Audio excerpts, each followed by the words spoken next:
ओम नमः शिवाय। जय श्री राम। साथियों, एक तरफ तो शास्त्र ये कहते हैं कि यत्र नारीस्तु पूजन्ते रमन्ते तत्र देवता, कि जहाँ नारियों की पूजा होती है वहाँ देवता रमण करते हैं। और दूसरी तरफ वही शास्त्र कहते हैं नारी को सर्पिणी, नागिनी कहते हैं कि नारी पुरुष को कमज़ोर करती है। एक तरफ तो जो नारी है वो माँ है, वो पुरुष को जन्म देती है, और दूसरी नारी जो है वो पुरुष को कमज़ोर करती है। और दूसरी तरफ पुरुष जो है वो अगर शक्तिशाली हो, चाहे धन शक्ति हो चाहे बाहुबल हो, तो वो नारी को कमज़ोर करता है। शक्तिशाली पुरुष के सामने नारी समर्पण करती है। कहते हैं कि जोरू और ज़मीन का भोक्ता, यानी कि इनको वही भोग पुरुष भोग सकता है जो शक्तिशाली है। नारी हमेशा शक्तिशाली पुरुष के सामने समर्पण करती है। तो शास्त्रों में ऐसा विरोधाभास क्यों है? तो देखो साथियों, ये दुनिया है। जब तक इस भौतिक दुनिया के अंदर विरोधाभास नहीं होगा, पक्ष और विपक्ष नहीं होगा, तो ये दुनिया चल ही नहीं सकती।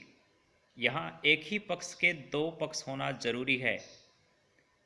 यहाँ सुख भी रहेगा, दुख भी रहेगा, विष भी रहेगा, अमृत भी रहेगा। यहाँ हर चीज़ के दो पक्ष जरूरी हैं। क्योंकि अगर दिन ही दिन रहे तो अंधेरे का कैसे पता चले, अगर अंधेरा ही रहे तो दिन का कैसे पता चले। तो एक तरफ नारी है वो पुरुष को स्वर्ग तक ले जाती है, महास्वर्ग तक ले जाती है, उस परमात्मा के द्वार तक ले जाती है। और अगर नारी पुरुष को गिराने पे आ जाए, पुरुष को हराने पे आ जाए, तो नारी पुरुष का सर्वनाश कर सकती है, विनाश कर सकती है। क्योंकि वो शक्ति है, सर्वशक्तिशाली है। क्योंकि इस जो संसार की जो रचना है वो नारी के बिना संभव नहीं है। इसलिए नारी सर्वे सर्वा है। इसीलिए हम देवी कहते हैं, महाशक्ति बोलते हैं इसको। पुरुष जो वो शक्ति है और जो नारी है वो महाशक्ति है। शिव नर और नारी दोनों के स्वरूप में, इसीलिए हमारे भगवान जो हैं अर्धनारीश्वर कहलाते हैं। लेकिन साथियों, पुरुष को हमेशा नारी से सतर्क रहने के लिए कहा जाता है। शास्त्र कहते हैं कि बुलाती है मगर जाने का नहीं। क्योंकि जो उसकी गली में गया, ऋषियों ने कहा कि नारी जो है नागिन के रूप में होती है। अगर नारी की मर्जी के बिना अगर कोई उसकी गली में गया या उसके बुलावे पे भी गया, तो भी उसको नारी चाहे काटे चाहे ना काटे, लेकिन उसको फुफकार तो सहन करनी ही पड़ेगी। यानी कि पुरुष का विनाश ही होगा, पुरुष कमजोर ही होगा। जब जब पुरुष नारी में सुख ढूंढेगा तब तक उसका विनाश होगा।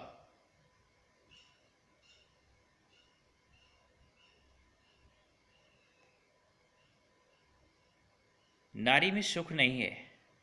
नारी सुख में सहयोग करती है, लेकिन नारी में सुख नहीं है।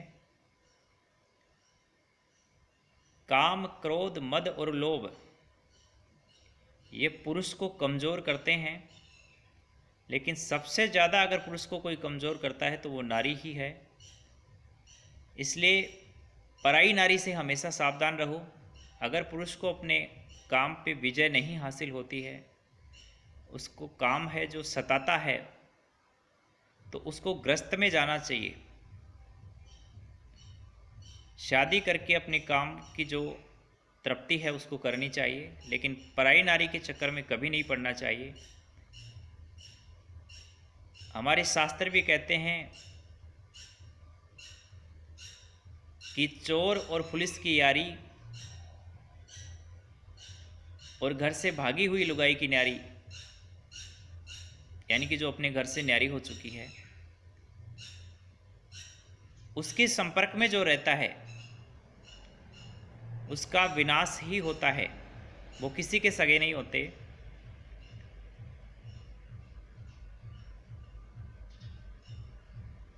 तो देखो, पुरुष का आत्म स्वाभिमान तभी तक जिंदा रहेगा जब तक वो अपने संकल्प पे अडिग रहेगा, अपने पुरुष को बचा करके रखेगा। क्योंकि पुरुष के अंदर जो शक्ति है उसका ब्रह्मचर्य है, इसलिए इसको व्यर्थ ना बहाएं। ये जो शक्ति है, ब्रह्मचर्य की जो शक्ति है, इसको एनर्जी में कन्वर्ट करो, ओज में कन्वर्ट करो। ये गटर में बहाने के लिए, नदी नालियों में बहाने के लिए या किसी वेश्याओं पे नष्ट करने के लिए नहीं मिली है। सोचो, जिसकी एक बूंद से एक मनुष्य का निर्माण किया जा सकता है और वो मनुष्य पूरे देश विदेश को, दुनिया को कंट्रोल कर सकता है। तो अगर इसको शक्ति को बचा लिया जाए तो ये कुछ नहीं करना। सारे शास्त्र, सारी कथा कहानियाँ यही कह रहे हैं कि अपने ब्रह्मचर्य को बचाओ, क्योंकि सेलिबेसी ही सेलिब्रिटी का मूल आधार है। बिना ब्रह्मचर्य के आप ब्रह्म तक नहीं जा सकते। गृहस्थ में भी नियम और संयम के साथ ब्रह्मचर्य आवश्यक है, लेकिन गृहस्थी में ये गारंटी नहीं है कि आप चले जाएंगे ब्रह्म तक, क्योंकि गृहस्थ एक ब्रह्म सागर है, उसमें फंस सकते हैं। लेकिन अगर आप ब्रह्मचर्य में हैं तो आप निश्चित रूप से अंतिम गंतव्य तक, उस परमात्मा के द्वार तक पहुंचेंगे, इसकी पक्की गारंटी होती है।